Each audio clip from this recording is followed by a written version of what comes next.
하나님께서는 인간들을 창조하셨고 그들을 사랑하셨고 그들과 사랑의 관계를 맺기를 원하셨습니다. 그래서 인간을 로봇처럼 만들지 않고 인간에게는 특별하게 자유의지라고 하는 것을 주셨죠. 그런데 그들이 그 자유의지를 가지고 죄를 저질렀고 하나님을 떠나버렸어요. 그래서 그들은 죄로 더럽혀졌고 다시는 깨끗해질 수 없는 존재가 되어버리고 말았습니다. 결국 모든 인간은 다 죄인이 되어버렸기 때문에 이 악을 벌하기 위한 이 지옥에 떨어져서 그렇게 죽어버려야 할 그런 신세가 되어버렸습니다.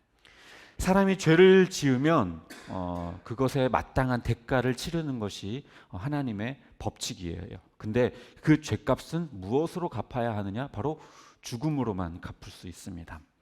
죄를 결코 그냥 내버려 두실 수 없는 하나님이시기 때문에 죄를 반드시 없애야만 하는 거죠. 그런데 이 죄를 소멸시키는 방법은 다른 게 아니라 죄가 담긴 그 그릇을 깨뜨려 버리는 거예요. 즉 죽여버려야 한다는 거죠. 죄를 지은 인간을 죽여야만 그 죄가 없어져 버린다는 겁니다. 하지만 인간을 창조하셨고 사랑하셨던 이 하나님께서는요, 인간들을 모조리 죽여버릴 수는 없었어요.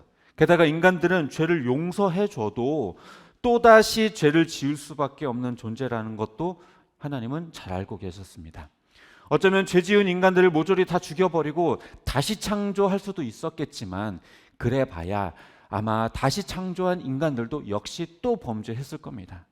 그렇기 때문에 이 인간들을 죽여봐야 소용없고 다시 창조해봐야 소용없고 이제는 그래서 죄로부터 완벽하게 해방시킬 수 있는 방법이 필요했어요.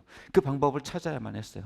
죄를 심판하면서도 인간들을 죽이지 않으면서도 그들을 죄로부터 완전하게 해방시키는 것, 그 방법을 하나님께서는 찾아야만 했는데 그들 또한 그들의 의지, 자유의지를 또한 꺾지도 않으면서 그들이 자유의지를 가지고 하나님을 사랑하게끔 만드는 그 방법까지 찾아야만 했습니다. 그 방법은요, 다른 게 아니라 죄 지은 사람들을 대신해서 죽어줄 누군가가 나타나는 것, 그것뿐이었어요. 하지만 대신 죽어줄 수 있는 것도 아무나 할 수 있는 건 아니죠. 죄가 없는 존재여야만 하고 인간의 모든 죄값을 다 짊어지는 수 있는 분이어야만 하는 거죠. 또 번거롭게 죄를 지을 때마다 계속해서 죽을 수는 없으니까, 계속해서 누군가를 죽일 수는 없으니까 단 한 번에 그것을 끝내야만 하고, 그리고 인간의 한두 가지의 죄가 아닌 인간 생애 전체의 죄를 다 짊어져야만 했습니다. 그런데 감히 누가 이런 일을 할 수 있을까요? 누군가로부터 오해만 받아도 우리들은 버럭 화를 내죠. 난 절대 그런 적이 없는데 왜 나한테 이러는 거야? 하면서 버럭 화를 내는 게 인간이에요. 그런데 그렇게 오해를 받는 것뿐만 아니라 누군가의 평생의 죄를 대신 짊어진다? 이거는 인간으로서는 절대 그 누구도 하려고 들지도 않을 것이고 할 수도 없을 것입니다. 그런데 이 모든 일들을 할 수 있는 분이 누구냐? 바로 예수 그리스도 한 분뿐인 것이죠. 수많은 인간의 평생에 이르는 그 많은 죄들을 다 짊어지고 단 한 번의 죽음으로 해결할 수 있는 것, 이것을 하려면요, 신이어야만 해요. 신적인 분이어야만 인간의 모든 죄들을 다 짊어질 수 있고 단번에 해결할 수 있겠죠. 하지만 또한 동시에 인간이어야 인간의 죄를 대신해서 죽을 수 있어요. 신적인 능력을 아무리 가졌다고 한들 그 자기의 신적인 능력으로 죽음을 경험한다고 하면 야, 내가 대신해서 죽었어, 이렇게 말할 수 있을까요? 아니요. 그것은 인간으로 인해서 경험할 수 있는 모든 것들을 경험하고 죽어야만 그것이 인간을 대신해서 죽었다라고 말할 수 있지, 그냥 신적인 능력으로 내가 대신 죽어 죽는 척 할게, 하나님이 아무리 그렇게 한다고 한들 그것은 인간이 지은 그 죄를 대신해서 갚았다라고 말할 수는 없는 것입니다. 게다가 이 죄값으로 경험하게 되는 이 죽음은요, 하나님의 심판이거든요. 하나님의 심판이에요. 신이 심심해서 놀기 위해서 인간인 척 죽는 게 아니에요. 죄값으로 치르는 죽음이라고 하는 이 하나님의 심판은 매우 엄중하고 매우 무거운 짐이에요. 인류의 수많은 죄를 짊어지고 죽어야 하기 때문에 이 세상에서 가장 추악한 죄인으로 죽는 거예요. 그냥 한 사람이 자기의 죄만을 가지고 하나님 앞에 서도 심판당해서 지옥에 떨어져서 엄청난 형벌들을 당해야 하는데, 그것이 아니라 인간 모두의 그 수많은 죄악들을 다 짊어지고 죽어야 하며 하나님으로부터도 외면당해야 하는 그런 죽음인 것이에요. 이 일을 위해서 예수님은요, 철저하게 낮은 자리로 임하셨어요. 처녀인 마리아의 뱃속에 아주 작은 아기로 임하셨죠. 이는 그저 인간인 척하는 것이 아니라 진짜 인간이 되기 위해서 아기 예수로 오신 거예요. 게다가 성경에 몇 기록되어져 있지 않는 30년의 세월, 예수님께서 공생애를 시작한 그 나이가 대략 30세이시고, 그리고 십자가에 달리신 나이가 대략 33세라고 대충 추정이 된다고 하는데, 그러면 30년의 세월 동안 성경에 기록된 게 뭐가 있죠? 성경에 기록된 30년 세월 동안 예수님에 관해서 기록된 기록 뭐가 있나요? 딱 하나 있어요. 딱 하나. 소년 시절에, 아주 어린 시절에 그 회당에 가서 종교 지도자들과 토론했던 이야기, 그거 딱 하나 있어요. 말고는 예수님에 대해서 기록된 기록이 성경에는 하나도 기록되어 있지 않습니다. 그럼 나머지 시간 동안은 뭘 한 걸까요? 뭘 했을까요? 예? 말씀 가르치고 막 또 기적 행하고 다니셨을까요? 아니요. 공생애는 30세에 시작하셨거든요. 그럼 30세까지는 뭘 하셨냐? 인간으로서 철저하게 그냥 인간으로 그냥 사셨어요. 아니, 인간을 그냥 대속하기 위해서 죽음으로써, 십자가 죽음으로 인간을 대속하기 위해서 오셨다라고 한다면 굳이 아기로 오실 필요도 없고 굳이 30년의 세월을 살 필요도 없잖아요. 그냥 30살에 예수님의 모습으로 짠 하고 나타나서 그냥 십자가를 지면 되잖아요. 그럼 성경에 기록되지도 않은 30년의 세월을 왜 허비했을까요, 예수님은? 그것은 사실 허비한 세월이 아니라 인간으로서 사시기 위해서 그렇게 오셨던 거예요. 그냥 인간인 척, 인간을 위해서 대신 죽어주는 척하기 위한 것이 아니라 진짜 인간으로서 죽기 위해서 성경에 기록되어져 있지도 않은 그 30년의 세월을 굳이 인간으로 사신 겁니다. 그러니까 단순히 죽음만으로 인간을 대신하신 것이 아니라 삶 전체로 인간을 대신하신 거예요. 그 십자가 희생이 그럴싸하게 포장된 희생이 아니라 진정한 희생이며 진정한 죽음이 되게 하시기 위해서 그렇게 하셨던 거예요. 그리고 또 예수님은요, 십자가에 달려 죽으실 때도요, 자기의 신적인 능력을 활용해서 고통을 경감시키지 않으셨어요. 못이 십자가 손을 통과할 때, 채찍에 맞을 때, 머리에 가시관이 씌워질 때에 그 고통이 경감되어지고 신이라서 잘 참을 수 있는 그런 능력을 가지셨던 것이, 능력은 가지셨지만 그렇게 활용하시지 않으셨어요. 우리가 무언가에 찔리면 아픈 것처럼 예수님도 똑같이, 살이 패이면 아픈 것처럼 똑같이. 제가 전에도 한번 말씀드린 적이 있죠. 제가 저희 교회 성전 인테리어를 하다가 손가락을 다친 적이 있었다고 말씀을 드렸었죠. 근데 그 톱날에 이 손가락 아주 조금, 많이 나네요. 정말 티도 안 날 만큼 아주 조금 날아갔는데 그것만으로도 정말 손이 벌벌벌벌, 저도 모르게 그냥 발발발발 떨렸어요. 그리고 온 신경이 그쪽으로 향하고 온 고통이 막 온몸으로 다 느껴졌습니다. 그런데 예수님이 채찍을 맞으셨을 때 어땠을까요? 온몸에 그 갈고리 같은 쇠가 온몸을 파고들고 살집을 다 뜯어냈어요. 그 못이 그냥 여기에 살짝 이렇게 조금 찌르는 게 아니라 통과해 버렸어요. 손바닥과 발을 완전히 통과해 버렸어요. 그런 고통이 얼마나 컸을까요? 그리고 그 채찍을 맞은 그 몸으로 십자가 무거운 걸 그것을 지고 그 골고다 언덕을 계속해서 걸어갔어요. 온몸이 발발발발 떨리는 와중에. 그러면서 십자가를 걸어가는 그 골고다 길에서 총 3번 넘어지셨다고 성경에 기록되어져 있습니다. 그 길은요, 푹신한 바닥이 아니에요. 모래바닥이에요. 그 상처가 패인 곳곳마다 모래알이 박힐 때마다 얼마나 아팠을까요? 온몸이 정말 사시나무 떨듯이 벌벌벌벌 떨리셨을 거예요. 신이어서 그 고통이 덜 했던 게 아니에요. 잘 참으셨을 수 있던 게 아니에요. 인간의 그 모습 그대로 그 고통을 다 당하시고 십자가에 달려 죽으셨던 거예요. 그러니까 예수님이 인간의 죄를 대신 짊어지기 위해서 십자가에 달려 죽으셨다라는 말은요, 그냥 그럴싸하게 고상하게 십자가에 오르신 게 아니에요. 인간이 당하는 그 고통 그대로 그 가장 추악한 죄인이 되셨고, 가장 잔혹하고 가장 비참하고 가장 외로운 죽음을 죽으셨던 게 바로 이 십자가의 죽음이었던 겁니다. 하지만 만일 예수님께서 이렇게 죽고 끝냈다면요, 그것은 예수님의 죽음은 아무 의미 없는 쓸데없는 죽음일 거예요. 왜냐하면 죽고 살아나지 못했다라는 건 결국 죄의 결과인 이 죽음을 이겨내지 못한 것이기 때문에 예수님도 자기의 죄 때문에 죽은 인간이 되어버리기 때문에 그렇습니다. 만일 부활하지 못했다면 예수님은 죄가 있는 인간이고 우리 죄를 대신해서 짊어지신 것도 아니고 자기 죄로 죽은 것이고 이 땅에서 하셨던 예수님의 모든 사역은 다 가짜가 되는 것이고 예수님은 메시아가 아니고 우리는 예수님을 통해 구원받지 못하게 될 거예요. 그러나 예수님은 부활하셨어요. 다시 살아나셨어요. 죽음을 이기셨습니다. 죄와 죽음, 이 사망을 다 이겨냈어요. 사망아 쏘는 것이 어디냐?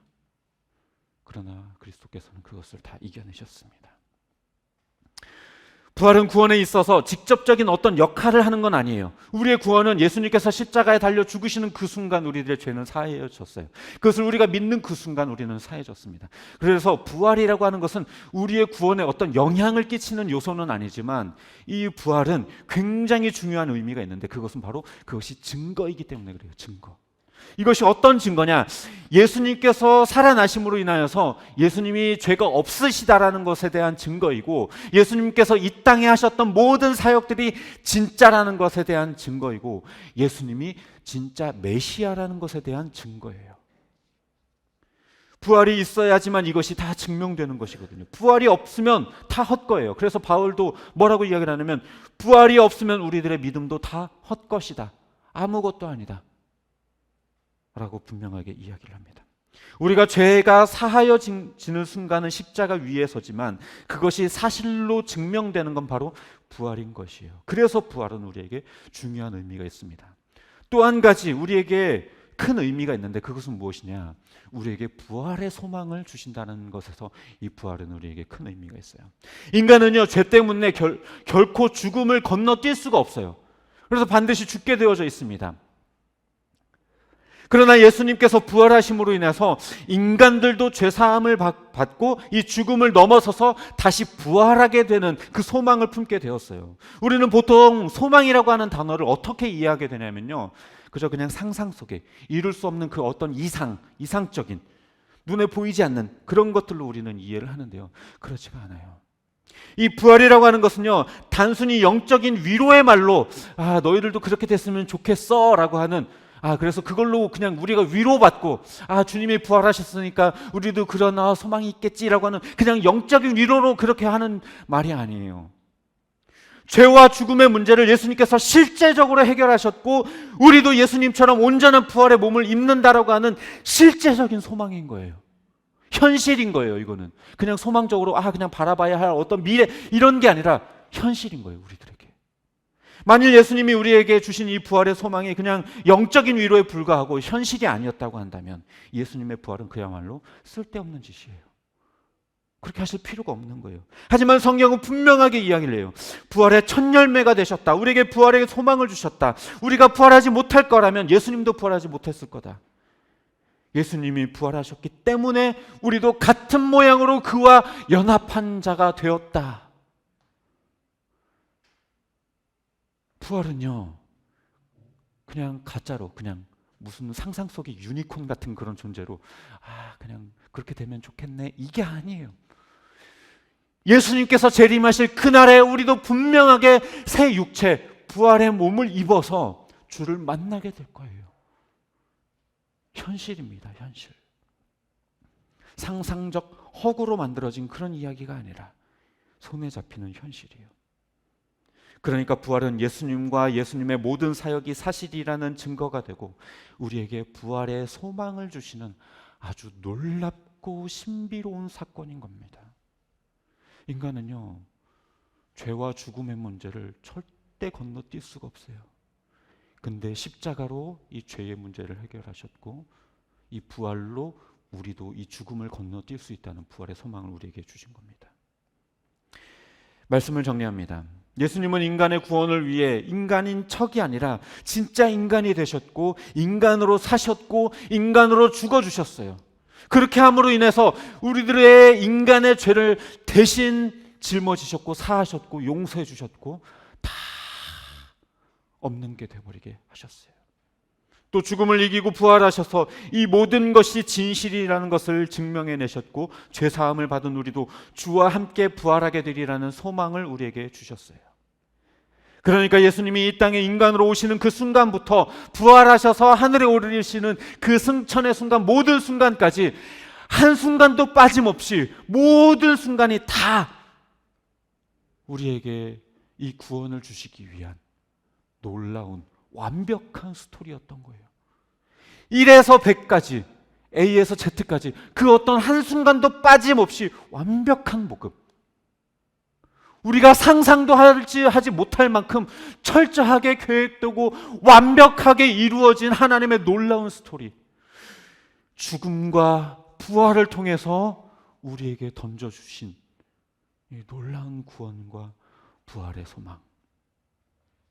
아무런 계획도 없이 저질러지는 대로 그냥 놔둬두었다가 그냥 나중에 수습하는 게 아니라 하나님은 예수님을 통해서 죄로 망가져버린 이 불완전한 인간들을 그 무엇도 무너뜨릴 수 없는 온전한 자로 만들기로 계획하신 거예요. 그 어떤 방법으로도 인간은 이 죄에서 구원받을 수 없고 죄로부터 해방될 수 없어요. 용서받았다고 해도, 지금까지의 죄를 용서받았다고 해도 앞으로 죄로부터 우리는 해방될 수 없는 존재인데, 또 죄를 지을 수밖에 없는 인간인데, 죄로부터 벗어날 수 없는 존재인데 죄로부터 해방할 수 있는 완벽한 방법, 예수 그리스도의 십자가. 그 십자가로 말미암아 우리는 우리들의 노력과 의지가 아닌 예수 그리스도의 피에 의지하여서 우리가 죄로부터 해방되었다 선포할 수 있게 된 거예요. 그래서 하나님 앞에, 하나님, 내 노력과 내 의지로는 죄를 거부할 수 없고 해방될 수 없고 여전히 죄 가운데 있지만 내가 예수 그리스도의 피를 의지하여 주 앞에 내가 의인이 되었음을 고백하고 주님께 감사합니다라고 우리가 주님께 아들이 되었다고 말할 수 있는 거예요. 그래서 우리들을 향하여 너가 여전히 죄짓고 있지 않니? 라고 우리를 공격하는 그 사탄을 향하여서 악한 사탄아 떠나가라, 내가 예수 그리스도로 인하여 의롭게 되었도다라고 감히 선포할 수 있게 된 거예요. 내 의지와 노력이 아니라 그 예수 그리스도의 십자가 보혈 때문에. 뿐만 아니라 우리가 절대로 건너설 수 없는 이 죽음이라고 하는 문제를 예수 그리스도께서 친히 보여주심으로 인해서, 야, 뭔가 광고 같은데, 야, 너도 할 수 있어. 뭔가 광고 같은데, 야, 너도 부활할 수 있어. 내가 했으니까 이제 너도 이제 이 죽음을 건너뛸 수 있어. 너도 부활의 소망을 가져라. 죽음이 너를 이제 해할 수 없어. 죽음이 너를 두렵게 할 수 없어. 우리는 이제, 너희는 이제 죽음으로 끝나는 존재가 아니야. 다시 부활할 거야. 부활의 새 몸을 가지고 영원토록 나와 함께 할 거야 라고 예수님께서 우리에게 말씀해 주신 겁니다. 사탄도 전혀 예상하지 못한 신이 인간이 되어 인간을 대신해 죽음을 이겨내신 이 놀라운 스토리, 그게 바로 십자가 죽음과 부활입니다. 바라기는 부활의 아침, 이 그리스도의 십자가를 통한 구원과 예수 그리스도의 부활을 통한 이 부활의 소망, 이것으로 풍성해지고 새롭게 되는 저와 여러분이 되시기를 주님의 이름으로 축복합니다.